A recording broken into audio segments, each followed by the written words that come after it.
Sama ka naman.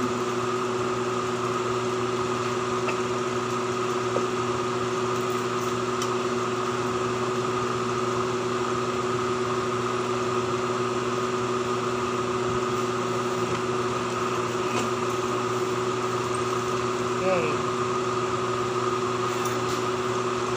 Testing ulit.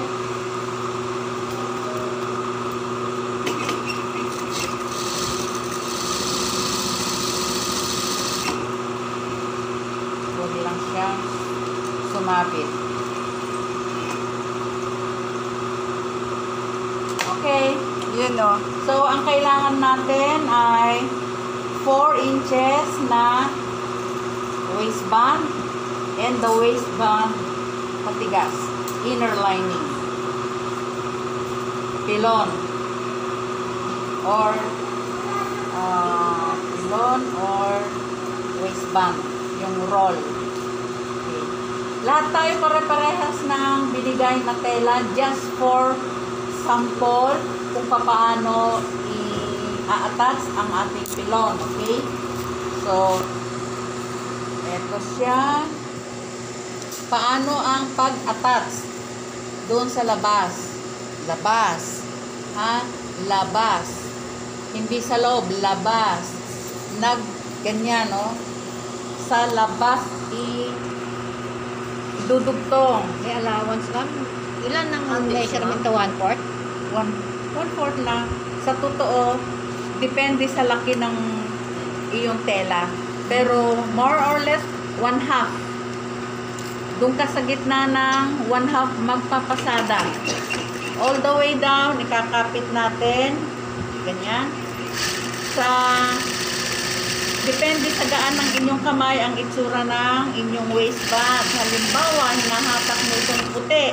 O, edi, magkukulubot ang tela mo. Yan. Nakakabit na. Okay.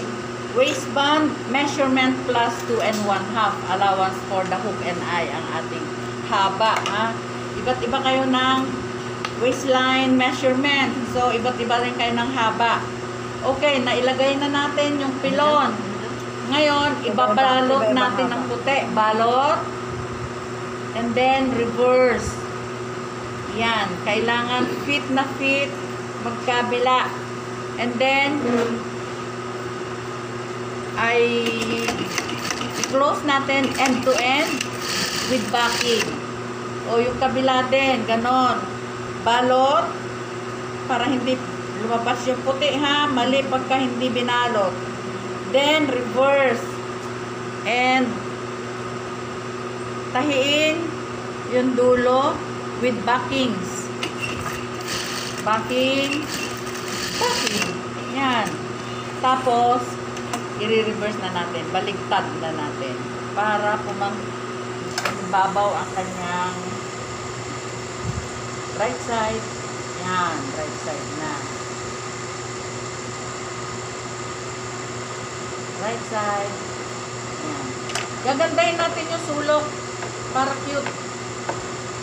Ingat sa sundot ng corner kasi baka mamaya matagos. After that, itatahin natin yung top ito body top ng ating waistband. Wala nang backing. Hilot-hilot kasi kailangan nating nakafit ang pilon. Makafit. Yan. Kung ano ang laki ng tahin natin dito sa top, yung din ang laki natin sa ibaba. Yan oh. Hinilutin ninyo, ha, para mag-fit. Kasi pag hindi naka-fit, hindi maganda. Aalon-alon. Okay? That's it. After this, mamarkingan natin yung ating pilon na ganyan, no? Diyan tayo dadaan pag nag-attach tayo sa skirt. Yan. Tapos, susukatin natin yung ating waistline. Halimbawa, tape measure ang aking waistline ay 26. Ayan, 26. Magmula doon, 26. Halimbawa, ito yung 26. Mark. Ang tahi natin hanggang dito lang. Yung sobra, allowance for the hook and eye. Tapos, ito malapad. Gawin lang nating half inch ang sewing allowance. Ganyan o. Half inch lang. Mahihirapan ka na magtahi kapag masyadong malapad. Half inch ang inyong allowance for sewing. Tapos half inch din ang allowance natin for attachment. That's all. Thank you for watching.